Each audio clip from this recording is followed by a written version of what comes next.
Yeah. Yeah. What's up, Facebook fam? Brother Bishop about to do some of these Rico loves. Hey, Bishop tonight is going to be the mob boss. His throat is kind of gone, so I'm gonna imagine that I'm gonna do most of the talking tonight. Isn't that a trip? That almost never happens. So, but man, hey, like I always say, it's good to. It's always a pleasure, brother, to have a chance to sit with you and say this every single time. And the only reason why I say it is because it's true. I appreciate you, man, a lot. I honor how you stand. I respect that you stand. All of that, man, and I respect you as a Christian man, as a pastor, and as I always say, man, like the Apostle Paul says, man, when I think about you, I pray for you. Amen. My heart is encouraged. I hope for the things that you want. I mean, all of that, bro. You're a real solid brother, man, and a real blessing for me. And I can honestly say, brother, that I thank God for you. And like I said, I still can't believe we get to kick it every week and do this, man. Like, you know, I look forward to it. I honestly, man, I look up to you just as a brother in the faith. So the fact that we get to kick it like this is pretty dope. And I like it. So thank you, brother. Yeah, appreciate you. Absolutely. Likewise, man. I really appreciate you. Appreciate your boldness. So I'm like, man, brother, pretty bold. Yeah, I'm a softy compared to you. Yeah, right. But I think that we were made for each other as friends, partners, and working together and supporting each other. Sure. It's perfect fit. So, hey, man, everything you say is likewise. Man, right on. Likewise. Absolutely. That's Likewise. good stuff. Well, today we want to look at three things. One, we'll look at the myth number 3 and what we get wrong about closing the racial wealth gap. And myth number 3 is buying and banking black will close the racial wealth gap. Right. So we'll talk about that. Yeah. We'll talk. And one of the things I wanted to discuss is, where does real systemic change come from? I think we're all pushing for these changes in communities all across the country and all that type of stuff. And then third is we'll answer any questions and then we'll get going. You know what I mean? So without, as we always do, we open up the show when we can, like to point out our the shirts that we have, and so you want to talk about what you got on today, man. Let's pump that up real quick. I don't know if I probably covered the screen, but nope, you can see hopefully you can see it. This is Frederick Douglass, and what we're dealing with today, but he was just dealing with slavery, right? And he said, I can see no reason. Can you read that for me? But the most deceitful one from calling the religion of this land Christianity. Ooh. And how do you even... And he was bold, wasn't he, back then to say that? Frederick Douglass had some heart. Oh, man. How do you even do anything? Exactly. And he was looking at, and then, look, this is nice right here compared to what the other stuff that he said. He called them rapists. He called them murderers. He called them all type of things. Rightfully so. Yeah, rightfully so. In the way they were doing slavery, because he was an abolitionist. He was escaped slave. They, got his freedom. And I think he bought his freedom and things like that. But wrote some books and became a powerful speaker. We have a lot of people that we can look back to during this oppressive time. We're still in this time to kind of draw from that, because now that we really try to push a black agenda, we really see how we haven't moved that far. Yeah. You know what I mean? They go, we done advanced so far. We on the colorblind side and all this other kind of stuff. But when you start really addressing the real issues when it comes to black people specifically, you start seeing the racism. You have liberal racism and conservative racism. So it doesn't matter. I posted something a little earlier about California, being one of the most, the top 10, they put the top 10 states that have the most segregated schools. And California was right in there, and so, and we're supposed to be a progressive state and all that other kind of stuff, even sometimes try to say the city's progressive. So I don't want to, I get to talking and that's good. Now we need to hear it. It's good. Go overboard and stuff, but there's nothing wrong with that, brother. That's what we asked for. And that stuff matters. You know, it matters, and I think especially when we're talking about folks from the old days that kind of, and we say old days, but really it's like 2 generations ago. So, I mean, it's not like we're not talking 6,000 years ago. You know Exactly.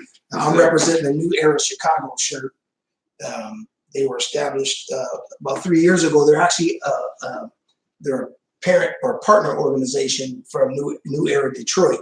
Okay. And many people have seen New Era on Facebook or on social media because they go in and shut these churches down that's in these Black communities, lying to folks. Wow. They also, New Era Chicago and Detroit, shut down businesses when you act inappropriate towards Black people. When you're in their communities, they come and shut your store down. They protest in front of the gas station.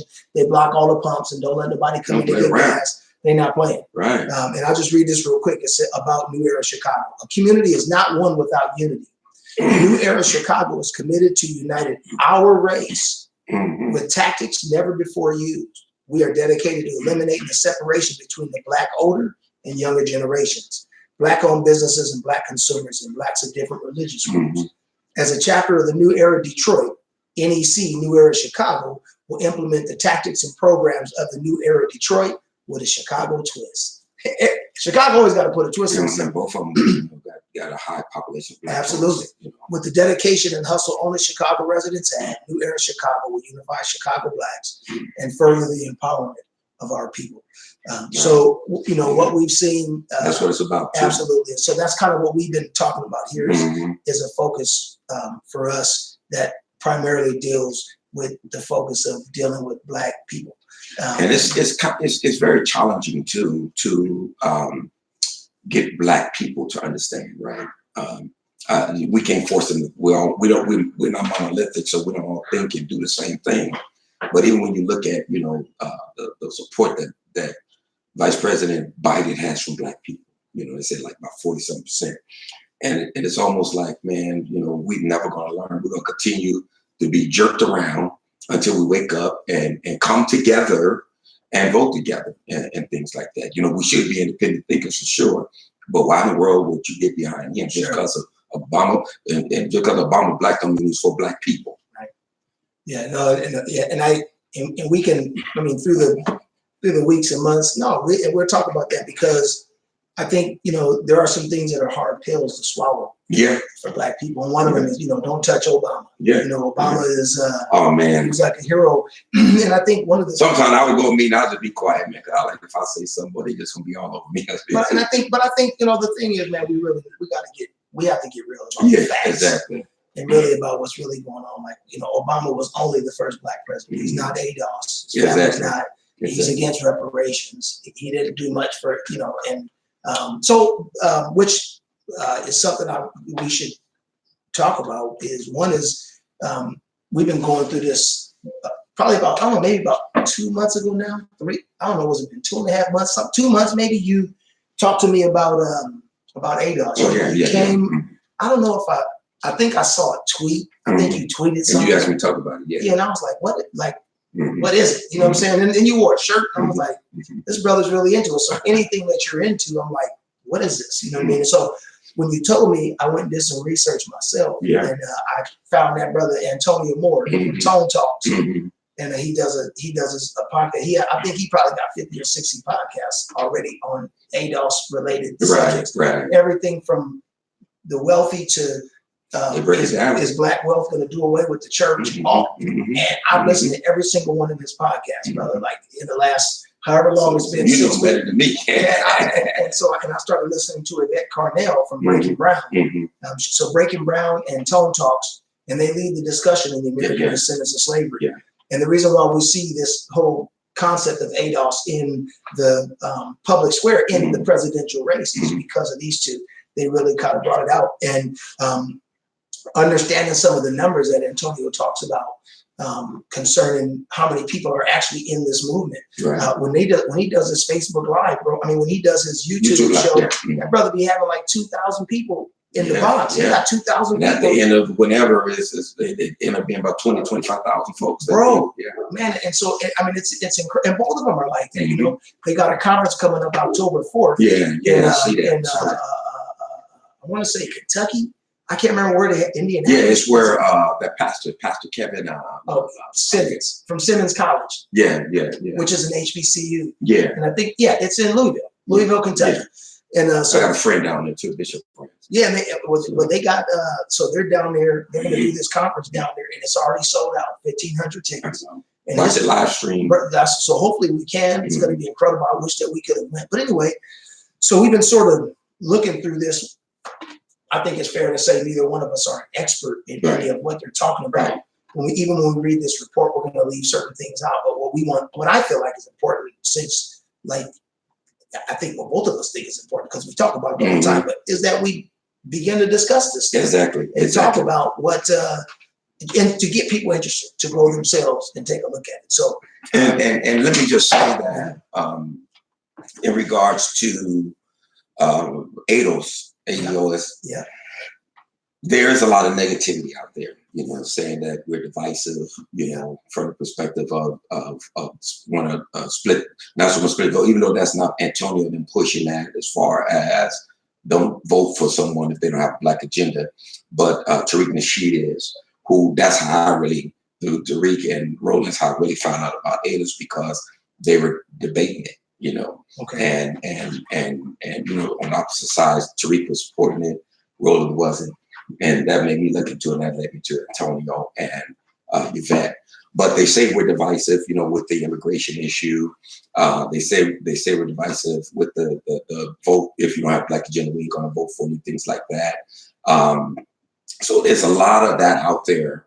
That's out there. And they kind of call it like a cult following too, some of you. But what really opened my eyes to the mainstream Black folks who be on TV, whether it's MSNBC, CNN, these different shows, is I really start realizing how they push the dominant narrative. They don't really push it. They don't have a Black agenda either.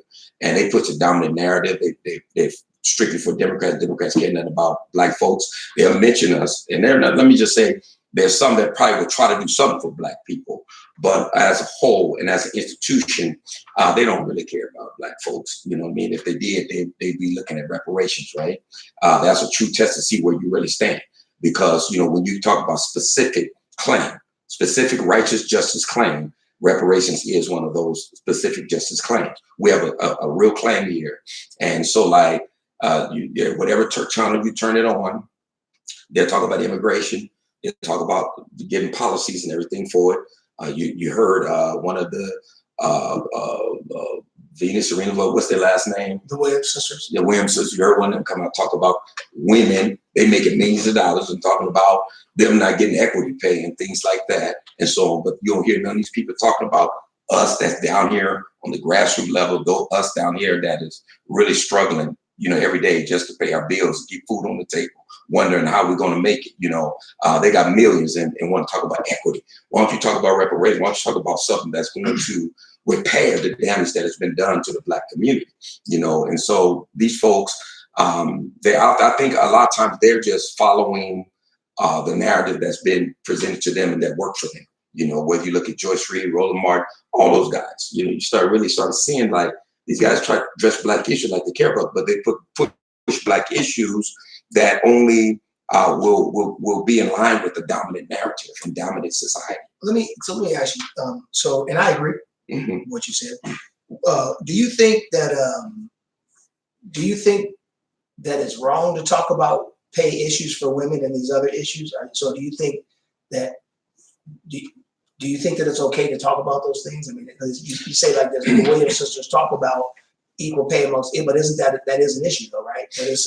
Okay, but our issue is Black issues. Okay, we got a Black agenda. That's our issue, right? And that's the thing, she jumping on that. But hey, your real issue, Williams sisters, is Black agenda and reparations to repair and fix. Because even whatever equity you talk about, it still ain't going to help the mass majority of Black people. So, and I just wanted to make sure, and I didn't want to say it for you, but I think that's what you meant. Yeah. But I know some people hear it, they may listen to just a portion of it. They don't care about women. No, same thing with immigration and all that issues, LGBTQ, whatever. LGBTQ. Yeah, all of that. And I think, and we talked about this so many times. Bottom line is this: we're both Christians, unapologetically Christian. Yeah. And I think, and unfortunately, because of what we see when you separate Republicans and Democrats, the Republicans are supposed to be known to be Christians. Right. And the Democrats are known, right. I'm gonna turn right. And the Democrats are known to be, right. And so, but I say neither one of the parties is that. Just like America's not Christian, right? That's you have individuals within America that are Christian, but America never has been not a Christian nation. Not one bit. It's been it was founded on theistic principles that there is a God and inalienable rights, but it doesn't. But they were fleeing religious persecution coming here or whatever. So the borders for America are open. You can be whatever religion you want to be in America. Right. I say that of course. I say that to say that when we address any issue. And that's why I want to make sure people understand that we're not Christians that identify as Republicans. Thank you. Or we're not Christians that identify as Democrats. I'm not partisan. I did that specific because I call out both. And I support things in both. Exactly. Too, right? Exactly. So I may lean more towards, when it comes to like the issues of caring for people in society, I may lean more towards a Democratic stance. When I talk about, anyway. But so my point is in saying that is that my stance is I believe in the value of each individual person. Right. No matter however you choose to live your life is up to you. Between you and God. But you still have value. You still have no matter where you are. I don't care what you do. That's right. I don't care what you do, because my belief is that every single person alive is created in the image of God. And because of that, you have value. That's right. Period. And it doesn't matter what you're doing with that image. That's right. You have value. And so, and I want to recognize. And that is the reason why God said, don't kill, right? Because everybody has, but here's the thing, and it's something that you and I talk about a lot, is how do we stand in these spaces? Because there's certain things that I won't support. I don't support certain things because of my religious value. Me too. Because of my religious beliefs.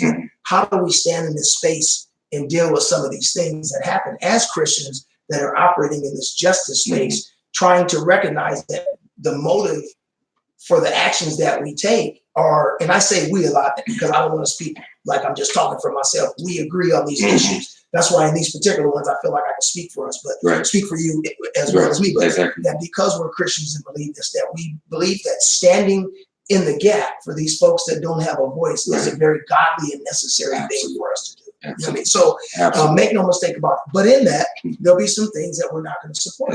Right? Exactly. So, but anyway, so we've been talking about the different myths in closing the racial wealth gap. And myth number 3 we'll talk about today. And remember, and I think it's important for people to understand that when we talk about closing the racial wealth gap, we're not talking about the pay differences. Income. We're not talking about income, right? We're not talking about the ability to make income. We're talking about wealth. We're talking about the ability to be able to make moves and make decisions based on an accumulation of what you're worth. Right. And Afroplex had on Twitter had posted the video, and I downloaded and put it up on Facebook last week or when it was. And the video actually shows how generational wealth with whites, how they passed it down to their kids, from slavery on down to now. And so how far we're lagging behind and all the various things that we have to face, right? And that's what people don't really understand. And then sometimes when somebody says, well, I made it, you ought to make it. Well, you had generational wealth passed down to you. And every now and then somebody may slip through the crack, but it doesn't do it for all of us, because when you look at the overall wealth of households in America, I think we talked about this last week, $107 trillion of wealth in households in America. Out of that, 90% of that wealth goes to white people. 2% goes to black people, which black people should be around 14, 15%, somewhere up in there. They're down at 2%. So when you talk about closing the wealth gap, you got to look at all of that, and that's why when we talk about reparations, we're talking about, yes, a check that is written, because I think somewhere around $15 trillion. If you go back to slavery and look at what slaves was worth and all of it and the interest and everything else. But we're not just talking about money, right? We're talking about also programs. And that's one of the things I was on Brother Clovis Honoree's. I did his show yesterday. That's one of the things I was talking about is when you look at the programs that we want to have, Black people should be a protected class. Right? We should be a protected class. So what does that mean? That means that, like, if I want to go to college, or my kid want to go to college and they're ADOS, American descendant of slavery, they get a free education. Right? Why is that? Because That seems like a handout. It seems unfair. well, I'll tell you what, white folks got a handout for how long? All these years, Yeah. right? And we've been held back. If you're gonna see, reparations is about repair, right? So if you're gonna repair something, you got to do some things, right? Reparations. Yeah, it ain't like you're giving us a handout anyway, because we built this country and the wealth, our bones, our blood, and everything else is in this soil. You know what I mean? So we're more American than these white folks that say they're American, right? Well, and I think it's important to I think that's a super important concept to talk about when you talk about reparations, because reparations not a handout is when I didn't do nothing and you give me something. Exactly. Right? That's a handout. A handout, right? And it's not a hand up. Exactly. And so those are racist narratives that they always push out there. Right. And so what happens is, though, is that when you have a group of people who happen to be the American descendants of slavery that built the country, trillions of dollars worth of cotton that started all this stuff, and then you talk about once even it was a World War I when the first time that they were the GI Bill stuff that happened, and the ability for the African or Black Americans weren't able to get the loans or get the money that was due when they came back to be able to. Oh yeah, I heard about that. Yeah, and to do stuff like that. We didn't get a chance to. I don't know what era it was, but I did hear. I think it was World War I or II. I can't remember. And that just came to our right now. When you look at some of the abilities that white Americans had to purchase land and to buy properties, and to buy land and properties on those lands, or to start businesses and stuff, it's completely different when you have racist people that are in the banks that don't give loans to Black people. That's right. Redlining. Right. And redlining happened where they drew out all these areas. They said, you can only live here. They wouldn't give the loans to the Black soldiers when they came back. So they're unable to purchase the property. And think about it. The New York Times wrote a good article on segregated schools. That's where I got that clip from. And just think about it from the perspective, even when you talk about when schools were segregated, Black folks, families were paying just as much taxes as white folks was paying, but yet the schools were horrible in the Black community, right? Yeah. And the only time they would fix them up if they have to do this busing and white folks come to the Black school, then they would fix the schools up for the white kids, right? But and then think about it this way: when a Black person moved into a white community, that community went down, right? Because of value, because a Black person moved there. Well, and then all the Black people would move out. There's all, and you know how they would make it seem like, Black people come tear up our community and all that. But really, what it was is that it was a narrative that they had framed. And so as soon as a Black person moved into the community, can be more decent than all the other folk. But all of a sudden now that community loses all its value. Well, because a Black person. And one of the things I think is important to know too, and I remember when I was, I got my associate's degree now, so I'm, I'm saying, like, come on, educated man. Give me a second, I need to know. But so one of the classes that I was taking, we talked about, or it was talking about this whole idea of neighborhoods going down and some of the biases of racism. My getting a business degree, so my associate's degree was a general associate's degree with a concentration in business. Okay. So, but anyway, so this class was talking about what actually happens when neighborhoods go down. What does that mean? Because people make it seem like when somebody Black moves into a predominantly white neighborhood, that somehow the spirit of that Black, somehow there's garbage on the ground and there's exactly crime and violence and and so it goes down because of that. Like, they don't talk about what actually happens when Black people begin to move into predominantly white neighborhoods. What happens is the business and commerce that keeps that area moving leaves when the white people begin to move out of the areas. And then the people who don't have the money don't support the businesses, so everything runs down, property values crash, and then white people come right back into the area and buy it, and gentrification happens. And then the housing prices go back up again because the people who have the resources, dominant culture that has the resources, bring the resources back. And now, so you look at all these areas that used to be like predominantly Black neighborhoods or whatever. I remember in my hometown in Minnesota, there was an area that Selby and Dale. And it was like, when I was a kid, it was like, do not go there. I mean, that was like where all the whoever you wasn't supposed to hang around with was on Selby Hill. You know what I mean? And it was real. Like, counselors forever getting stabbed and beat up. It was just crazy over there, right? So I moved away. I left there when I was 14, and so I've been here for almost 34 years now, or whatever. Left there when I was 14 or whatever. And so when I went back some years later as an adult, and like when I go back now, I'm like, I look at some of these businesses and I'm like, they got vegan restaurants, and I'm like, what happened? But this is what gentrification looks like, right? That's what gentrification looks like. And so, and you see that in all ethnic communities for that matter, whenever, you know what I mean? And so, and that's the other thing, right? You know, when you talk about a protected class people, Black people, ADOS, protected class, same thing when you want to buy a house, right? Not only should you get a loan or whatever you need to get that house, but they need to have it at a rate that you can afford, right? Because what they do is they inflate everything and put everything so high to where that, man, you got to work 3 jobs just to pay the mortgage, right? Well, part of what we'll talk about today, and so in the banks. Yeah, because one of the things that people say and is if we just buy Black and bank Black, you know, that we'll be able to close the racial wealth gap. And so, just one time for the people, I do believe that we should buy Black and that we should make Black. I got nothing wrong with it. I got my One United bank card here, so I am a member of One United, one of the largest Black-owned banks in Los Angeles. So I am a member of a Black bank.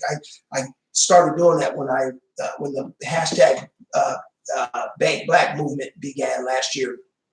Me and several other people from San Diego opened up accounts at this bank. So we believe in that, but remember, what we're talking about is closing the racial wealth gap. Right. And it's the wealth gap.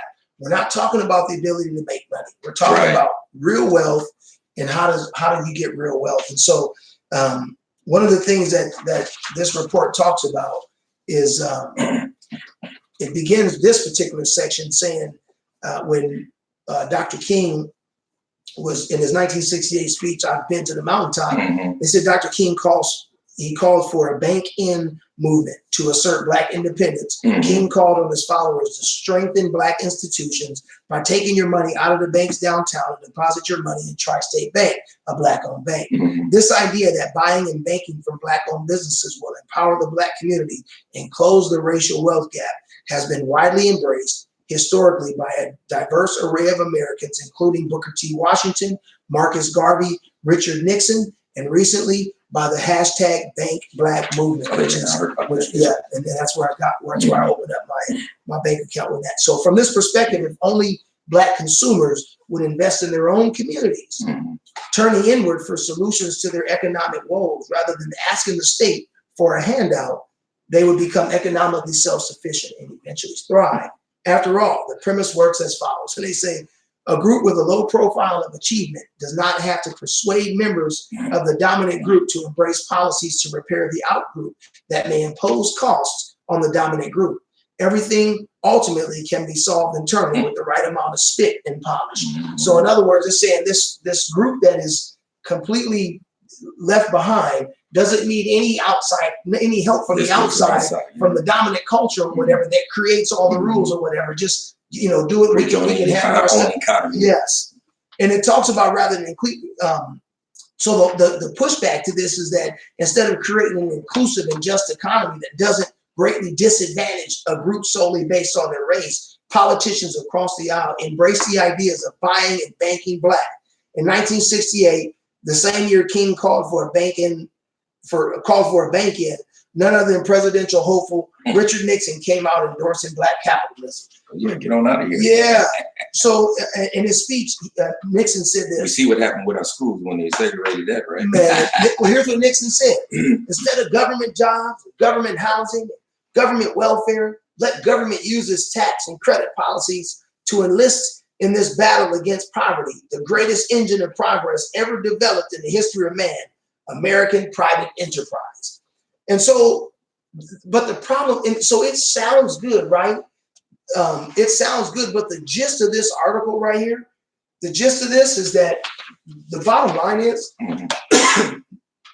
if the average American is worth less than $1,700 after depreciating assets, yeah. most overwhelmingly, The overwhelming majority of Black people live on a day-to-day, week-to-week, paycheck-to-paycheck basis.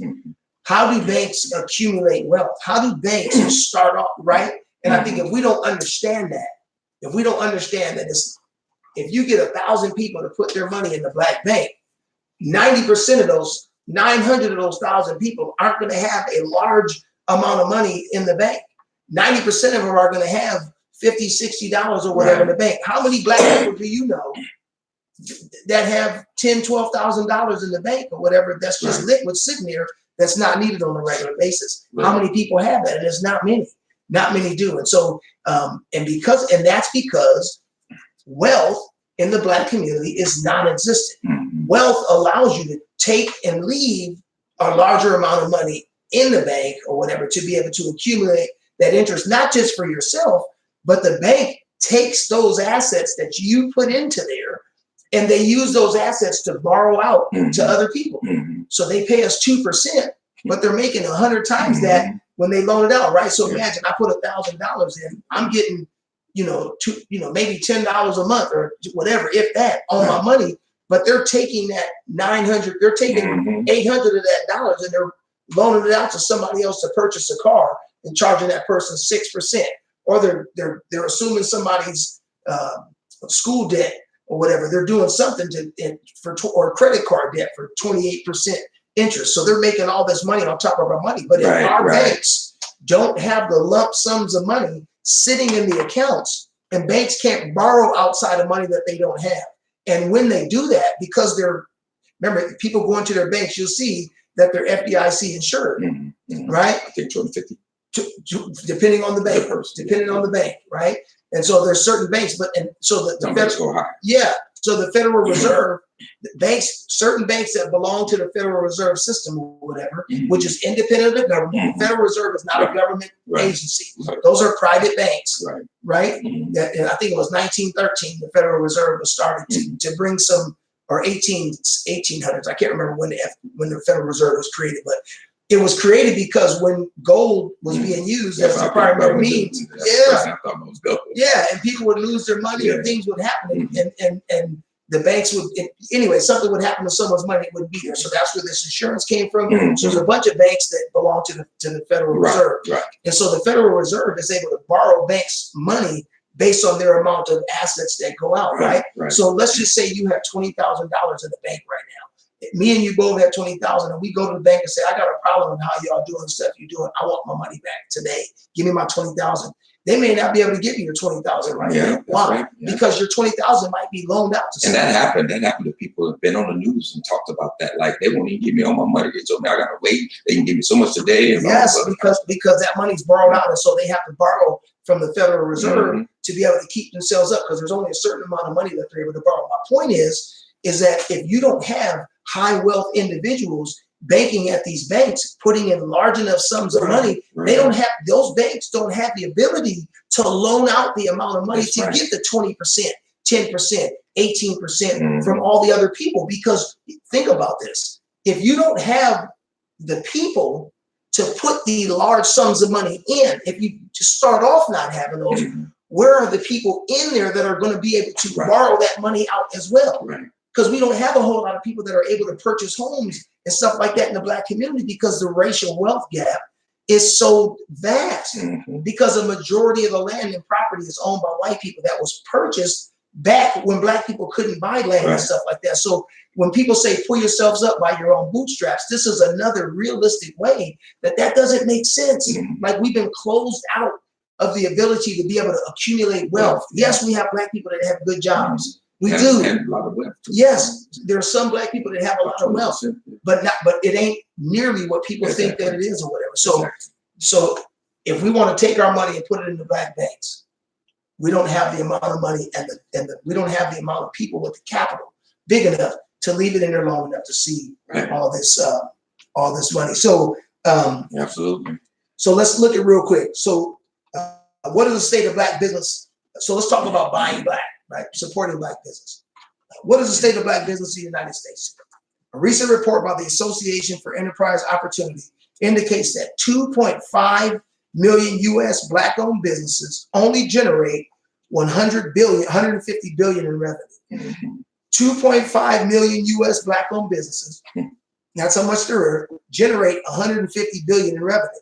Unfortunately, this represents negligible ownership and control over the nation's productive capacity. So when you talk about gross domestic product, GDP, and when you look at the global, when you look at our national economy, Black businesses that are a part of the GDP are negligible when you look at the amount of money that's not being made in these businesses. When you look at the overall picture. And so, for instance, in 2016, the top 100 Black-owned firms identified by Black Enterprise collectively grossed $24 billion and employed 73,940 workers. So in 2016, just 3 years ago, the top 100 Black-owned firms, the top 100, the top biggest Black-owned firms, that's balling, from Black Enterprise, collectively, all together, all 100 of them, grossed $24 billion and employed 73,940 workers. But it says in contrast, so contrast, now remember this number, it's 100 businesses, 100 top businesses, top ones that's doing really good, grossed 24 billion and employed almost 74,000 people. Now contrast that to Walmart, top firm by revenue in the US, grossed more than 20 times as much in revenue and employed 2.2 million more workers than the entire 100 top Black-owned firms combined in the same year. What? So that's crazy. Walmart, one American-owned company, and it's a family company. Sam Walton, I think, is who owned Walmart. And Price Club, I believe, was first, and the owner of Price Club copied the owner of Walmart copied Saul Price to create. They were good friends. Anyway, bottom line is, and that might be not a true fact, but I knew they have something. One was created before the other was a copy, but I think Walmart copied Price Club. But and I love Price Club. Sam's Club. I think it was Sam's Club. Sam's Club, Walmart. It's the same family. Same family. So the top firm, Walmart, grossed more than 20 times as much. More than 20 times. So the top 100 Black firms in the US, top 100 firms grossed 24 billion, and Walmart grossed more than 20 just times. One company of all the top 100. Look at all the wealth that's coming in. Come on, all man. The money's coming in. You can put all the Black businesses together. Come on, bro. And so still, we got. Let's talk. Like Brother Antonio says, let's talk about it. So 2.2 million. And they employed 2.2 million more workers than the entire top 100 Black-owned firms combined in the same year. So if they did 73,000, Walmart did 2,700,000 more employees. One family-owned business. One family-owned business or whatever. In fact, Walmart, the largest employer in the U.S. This is a private company too. Right. This is a family-owned business. Right. Generates more revenue than all 2.5 million. Listen to this. Walmart by itself. Walmart by itself generates more revenue than all 2.58 million Black-owned businesses combined. Man, that ought to stir somebody up, man. Walmart they are worth more than every single Black-owned business, period. Walmart generates more revenue than than every one of the Black businesses combined. Wow. I mean, that's insane. Wow. And I think so let's talk about Black-owned banks. Let's just look at the differences in Black-owned banks according to this report. Now, let me see if we got any comments, because I see some folks commenting. So let's see let's show me what you're working with. Watch yourself. Let's see, who do we got here? What's up, everybody? First of all, how's everybody doing? Sorry about that. No, we should not be so rude. We see, I see Bishop Bowser. Hey, who's Bishop Bowser? Hey. What's up, Princess? Ernie, if you guys are still there. Herman, Anthony, Reese, Tasha, what's up, sis? Kathy, what's up? Tracy, what's up? Tone, Bruno, Taisha Brown, what's going on? Gordon Jerome, what's up, man? Brother Tom, what's happening? San Diego Building and Construction Trade Council in the building. Janaf, what's going on? If you're still there, Mika, what's happening? Perry Owens, what's up, P. Diddy? And Old Faithful Tammy Jackson. You know what I'm saying? You already know. You already know. I don't see no comments. It looked like we had some, but I don't see it. All right. I think yeah. Did you see some? I didn't see it. On mine, but I think I get the. See if there's any questions real quick. No, there were no questions. Okay, perfect. Okay, so we got 20 minutes left, so let's get moving. 20 minutes. Yeah. You know, you Costa tried to hammer me last week. So let's just look real quick. Let's go to number 2. We just want to look at. So let's think about those numbers of one American-owned company is worth more than all Black businesses combined. It's just one company. So we'll leave that there. Black-owned banks also are minuscule in the context of the general scale of American banking.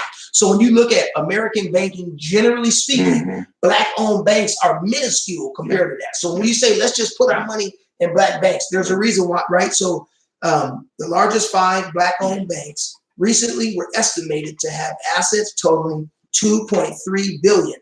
So the largest 5 Black-owned banks recently were estimated to have assets totaling $2.3 billion. Somebody might get excited with that number, but just listen. While J.P. Morgan one bank alone. So remember, the top 5 largest banks, $2.3 billion in assets. J.P. Morgan alone had an estimated $2 trillion. So we had $2.3 billion. J.P. Morgan alone has $2 trillion. Thus, the top 5 Black bank assets were a tiny 0.1% of Morgan's assets.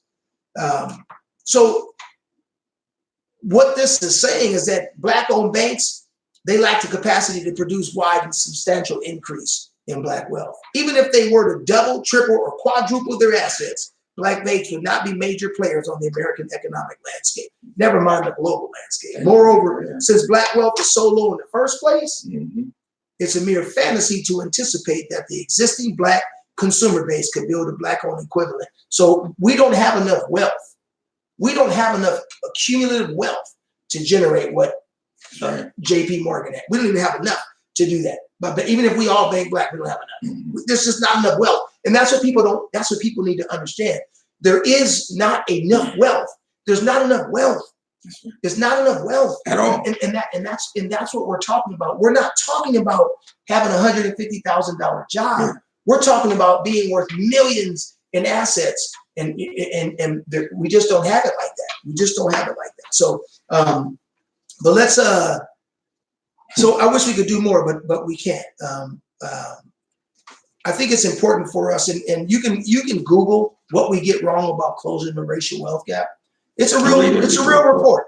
They got a real legitimate professor from Yale, I believe, is where Professor Darity is. He from Yale? But there's a few. But I'm talking about just he's a. I mean, there's he pushing reparations story, and they know about economic stuff. Absolutely. So check it out if you guys would, because I think it's important to have this discussion as we.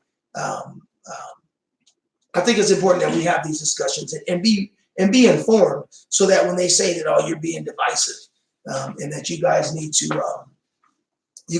not be so divisive in these things. And because Omar Passons. Passons. Is it Passons? No, because it looks like passion. But so what is it? Passon. P-A-S-S-O-N. Omar Passons. Oh, okay. I should start. Attorney. He was running against Nathan Fletcher. Yeah. He didn't win, and then he got picked up by the Passons. I always heard Passons. Passons. Forgive me, Omar. No, I'm sorry, he gets called it all the time. It looks like. Yeah, but he posted on Twitter about Cory Booker coming in, and so I basically asked, what he planned to do about the Black agenda and things like that. There's a few things that he did, and they sent me a link. I looked at some of the stuff they're doing, but one of the things that he's talking about is these baby bonds and all this other kind of stuff. Everybody get this and so on. What people don't understand, when you talk about doing something for everybody, or when you talk about people of color, or even when you narrow down to Black and brown, you're leaving out, ultimately Black people are going to get stepped on and still left behind. Because it happens all the time. Happens all the time. We easily identify with our skin color. I think I shared this with the group before, but I had a Latino tell me this, Latino male to tell me, I'm not going to put his name out there, but he's spoken publicly about this, is that he recruits and go around and get people jobs and things like that. Went to this one warehouse that had all Mexicans there, and the company, the manager, whoever was there, when he went there, he said, look around you and see the people that's here. This is what I want, right? And so even when you narrow it down, Black people are always going to be left out of the picture. We don't fight for what's ours, right? It's deceptive to say people of color. I know we want to tie ourselves into everybody else, so we make it more stronger and powerful, more people and all that kind of stuff. But at the end of the day, you're still going to be left out in the cold and with nothing to eat. Well, and like everybody else, 100%. is being fed and got a nice roof over their Well, I've head. been talking about this, and one of the things that I think is important when we talk about this, even like with the Black and Brown Coalition, and I've been posting a lot. Like, I just want people to show me where it is, because I don't believe that it exists. I think that you have some incredible Latinx. Yeah, I got some good friends there. 100. So what I'm not saying is that there's no Latinos that are like involved in the struggle. I am not saying that, not at all. There's a bunch of them. Right. But what I'm telling you is that they're not the numbers to be able to be classified as a coalition. Exactly. And so what I'm asking is, can I see an example of some Black and Brown coalitions where the Black in the Black and Brown was the primary benefactor from the action, right? So my thing is like, and that's why like my whole thing is like, man, we go to the jails and rally. We do all these things. We go to the border. We down there at the border rallying. You always see a bunch of Black faces and all that. But my thing is, what happens with the other actions that happens? Where do we see the masses come out and shut down particular things that we do? Where does this happen? And I'm not saying that it doesn't. Right. All I'm saying is I don't see it. Right. And so I think we have to, and my whole thing is, let's begin that dialogue to talk about what we can do to repair that. Because the truth is that we gonna always be left out of the puzzle. And so my thing is, if we're gonna be left out, then leave us out. We don't want to help do nothing. Yeah. You know what I mean? So because when I don't know if that's actually the case. Because coalitions, we band together on issues, right? Yes. And I think one of the things that we should have band together on is when Genevieve ran for office. She most definitely could have been taken over the top if folks that claim to be part of the coalition would have got out there and voted, right? Or voted for, I shouldn't say got out and voted, but voted for her. I agree. Right? Because I after we talked, I went in, they couldn't look at the actual races, but you could look at communities where you might have a great number of Black people. And all the areas where I look, where it's a great number of Black people, they voted for Genevieve. Where I look, where it's a great number of Latinos, Brown, they voted for Summers. Yeah. So at least what I was looking at, of course, North, they really didn't. East, they really voted for Summers. But in the Black community, in the central area, is kind of where she got most of the votes at. And no matter where you went, there were people that did vote for her, but she didn't get the majority in those areas. Of course. And I think those are things that we need to talk about. My thing is like, let's not, if we're gonna take it over the top and we have a coalition, we want to win something. Yeah. We got to work together. Yeah, and if we're gonna throw people away, and if we're not gonna deal with certain individuals or whatever, I get it. I'm okay with that. Yeah. Let's get rid of them. My thing is, let's be honest about all the areas that we don't have support. Yeah. And let's deal with all those areas. So that's that. One of the things I just wanted to, and we can close with this too, man, because we're almost out of time. But I've been thinking a lot about where does real systemic change come from, and one of the things I think is important that we deal with when it comes to change is that you can change a system, but hearts create support systems. Hearts create and support systems. That's right. Right? So systems don't just come out of nowhere. There are people who create systems, and those people have a particular mindset. Their hearts are bent towards a particular thing. And one of the things that I think is true is that if you support somebody who lies about one thing and it benefits you today, you can rest assured that that person's going to lie about something eventually one day that's not going to benefit you. Right. Because eventually the chicken's going to come home to roost. Right. It's just the way it is. Right. And so as a Christian, I believe that the only way to get real, true systemic change is if hearts change. Mm-hmm. Hearts have to not be greedy. That's right. And that's the whole idea. That's why I have such a hard time with people identifying the Republican Party as Christian. Mm-hmm. Because if the Republican Party was Christian, you would see Christian values coming out of the Republican Party, right? And we just don't see that. But here's the thing. And we have to understand this, is that we're talking spiritual stuff now. So get it. And people need to understand this. Yeah. We are Christian. You may not be. That is fine. Yeah. It's not even you just don't believe this, and that's fine. You know what I mean? Yeah. So, we're in the end times, and we clearly understand that. And we're seeing, especially through Trump and what's happening here, we are seeing how it's going to be so easy for the Antichrist to rise on the scene, right? And, one of the things that, and that's on both sides, Republican and Democrat, one of the things that, the Antichrist will have, as far as at least for their religious side, is a false prophet, right? And that's what you have today. You have, like Franklin Graham, false prophet.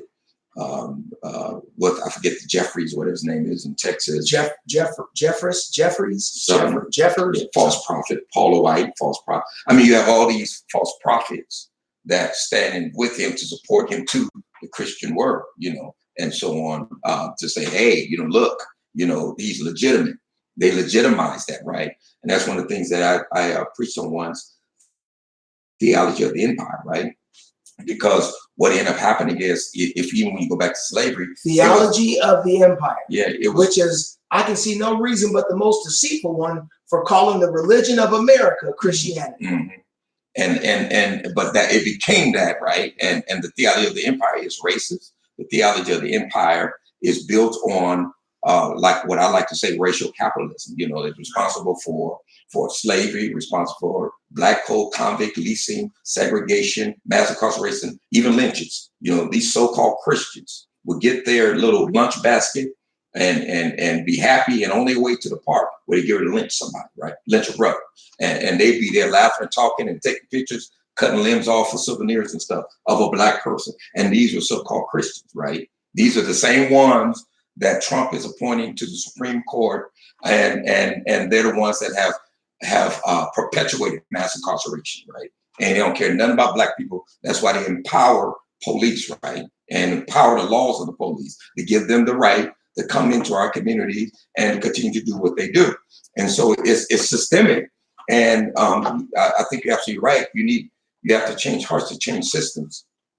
And I really agree with Martin Luther King also, is that you can't change his heart, but you can at least pass some legislation that control this behavior and what he does. So some things we and thank God for AB 392 that got passed. I don't know what kind of power it's really going to have, because I know the change, and it just kind of alarmed me a little bit when it just passed through so quick and police behind ain't fighting against it no more. Kind of concerned me. I don't know if the language is strong as we think. It might have to be tried in court or what have you. But that concerns me from that perspective. That doesn't really have any teeth, because we can frame a narrative a certain way, but maybe it's not what we think it is. So we need to keep our eyes and ears open on that. Thank God for it, but I don't know. I don't know if it's going to be what we think it's going to be. Well, I think, to me, the thing that gives the teeth in this instance, in all instances in my own personal life, but just in general, I believe the biblical narrative of truth. Mm-hmm. The truth is found in Scripture, right? And unfortunately, because of the people who represent Christianity in America, a lot of people just kind of give a middle finger to the whole idea of Christianity. And I get it, whatever. But what I'm saying is that, unless somebody's heart is changed, that's why the Scripture says, you used to steal before. So now guess what? Not only just stop stealing, but go get a job so that you can have something to give to somebody else, right? God's whole thing is don't just stop lying. Right. Stop lying and tell the truth. Stop. That's all about righteousness. But righteousness is not just me helping myself, but it's helping other people. And so when you look at what are the marks of a true believer, right? And that's why my whole thing is like, let's get on here. I just said yesterday, I made a post yesterday that said, if your church has a prison ministry. Oh, I saw that. Yeah. Originally it said a prison ministry, but you don't care about doing it, but the members of your church are not involved in like recreating the system, then y'all suffering from cognitive dissonance. Because one end you're feeding into the system, that end you're not trying to change. So you go make visits to visits to the prison, but then you just wait. My homeboy came in, Theron from Kentucky. Yeah, he came in and he was like, man, basically we need to like overhaul our entire systems. That the way we do church now is we go visit folks in prison. Then when they get out, we just wait for them to go back so we can go back and visit them again or whatever. Then it's done. But my thing is we need to do something to change the systems that are oppressing people. Like that is a Christian virtue, right? And so my thing is like, and cognitive dissonance is what the truth is, and all the space in between how you actually live and how you know you should live. And then so it's like people who think Donald Trump is telling the truth, but he's not, and you know he's lying, but because you don't want to admit that he's lying, you live as though he's not lying.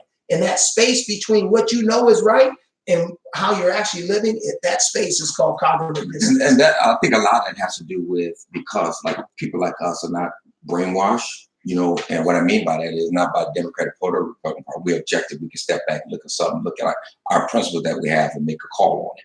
But when you look, even on the Democrat side, but when you look at the Republicans and when Trump says something, and remember there's key things that he'll say is fake news, right? But news is a lot of times fake because but the only thing is he using it for his white dominance versus like with us too, with the black community, the news put a lot of fake stuff out about it. And so what I'm saying is like, if I look at it just from that lens and somebody say fake news, I say, yeah, you're right. You know what I mean? So that's on that side. That's kind of the way they're probably looking at it and believing it. But the problem though is that I could see if there's ambiguity in some of the things that someone says, and you're like, thousands upon thousands of lies. All the stuff that you say. The problem that I have is not anybody can be tricked. We got kicked to the curb. We told that many lies. Yeah, I know but anybody can be tricked, right? Because lies. Back when I was growing up, a lie usually had to be crafted. Remember when people said, when I was coming up, if you just tell the truth, you never have to remember what you said. But when you start lying, you better.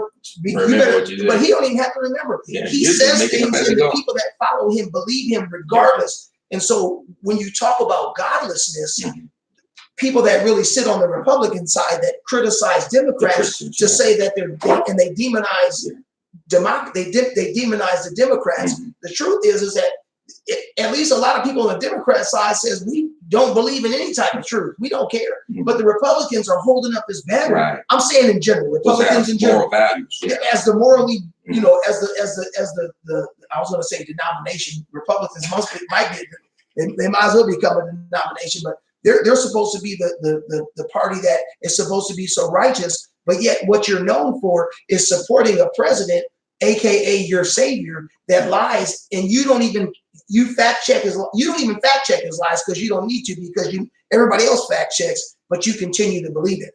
So you're actually worse, according to the scriptures. You're actually worse, and it reminds me of Jesus when Nicodemus came to Jesus in John 3, and Jesus was talking to Nicodemus, and Nicodemus says, "Look, bottom line is we know that you're a messenger sent from God, because there's nobody that could do the things that you're doing unless he was from God. Like it's obvious, right?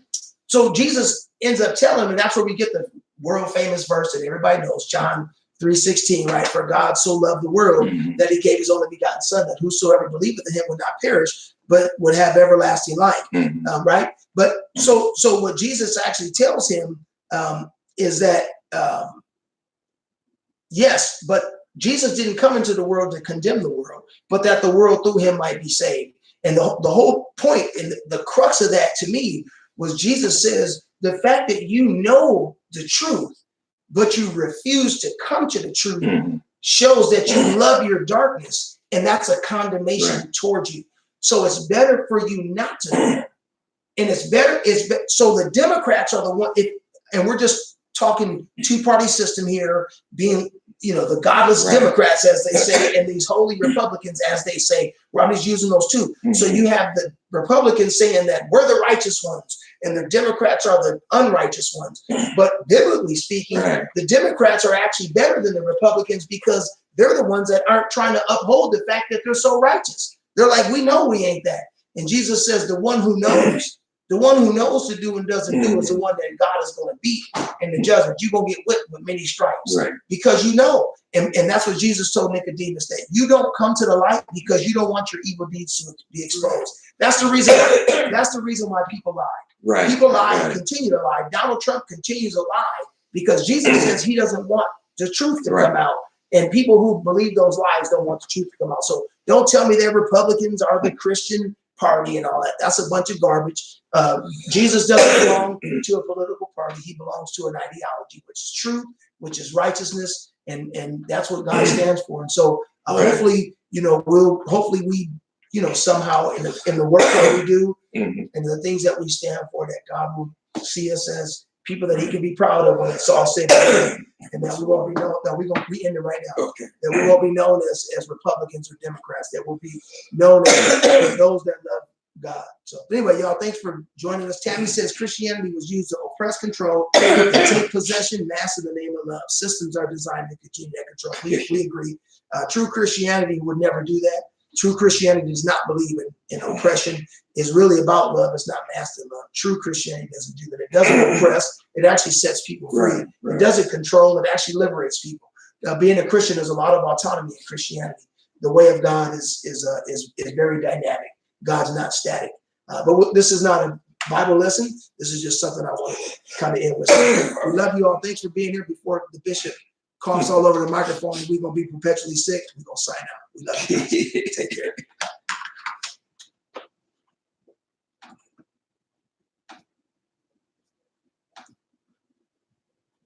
Bingo. Well, that worked good because it was right at